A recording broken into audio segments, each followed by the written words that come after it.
Bismillahirrahmanirrahim. Assalamualaikum warahmatullahi wabarakatuh. Selamat siang anak-anak. Hari ini kita akan belajar lagi sejarah dengan Ibu Pipit Fitriani. Hari ini materi yang akan kita pelajari adalah tentang peristiwa-peristiwa di Eropa yang berpengaruh terhadap kehidupan umat manusia.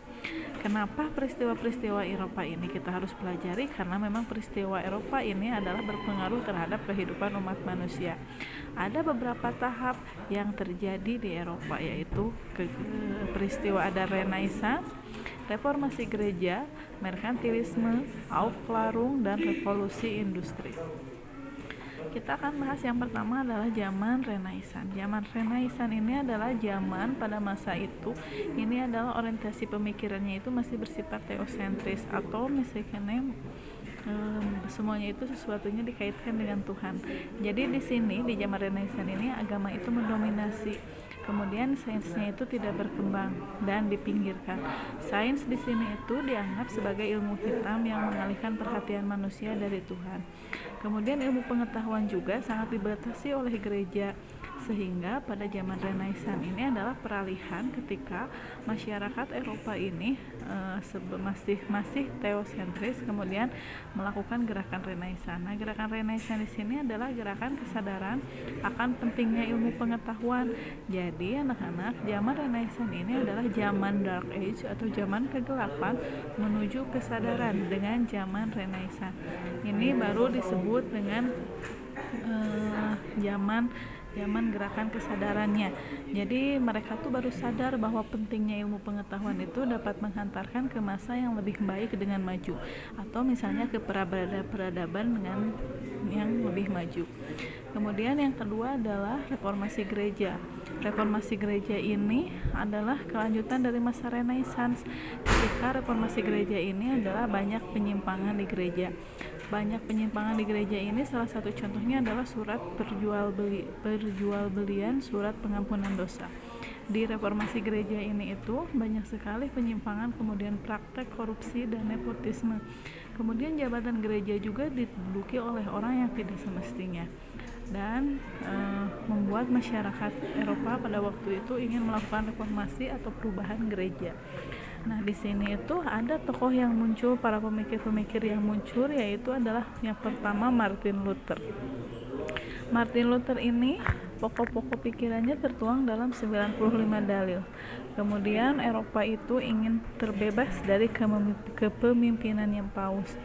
Kemudian 95 dalil ini disebarkan oleh mesin cetak dan disebarkan oleh Martin Luther di gereja dan di masyarakat Eropa. Ketika berita 95 dalil itu sudah disebar, maka Martin Luther itu diadili di dalam Diet of Worms. Diet of Worms ini adalah mengadili Martin dari ajaran-ajarannya.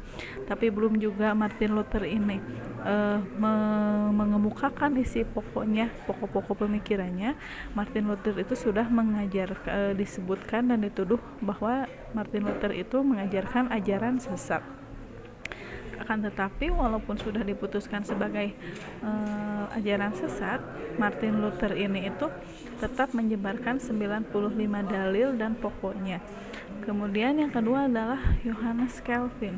Johannes Calvin ini adalah salah satu tokoh juga yang pada zaman reformasi gereja ini sangat berpengaruh. Yang pertama itu dia menerbitkan buku Instituo atau buku yang disebarkan di Eropa pada waktu itu. Ajaran Johannes Calvin disebut juga Calvinisme, dan ini adalah reformasi Katolik yang dilakukan oleh Johannes Calvin. Johannes Calvin ini disebut juga dengan Calvinisme atau menyebarkan melalui praktek kolonialisme.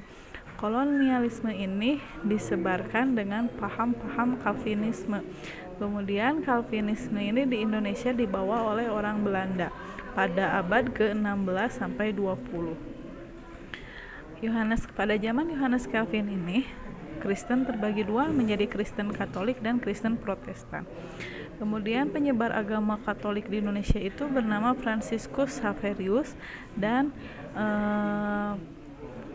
penyebar agama Protestan itu adalah Ludwig Ingger Naumusen. Nah, ini baru reformasi gereja, ada 2 tahapan lagi yang akan kita bahas, ya 3 tahapan lagi yang akan kita bahas, yaitu tentang merkantilisme, auklarum, dan tentang revolusi industri. Untuk pertemuan sekarang segitu dulu penjelasan dari Ibu. Terima kasih ya anak-anak. Wassalamualaikum warahmatullahi wabarakatuh.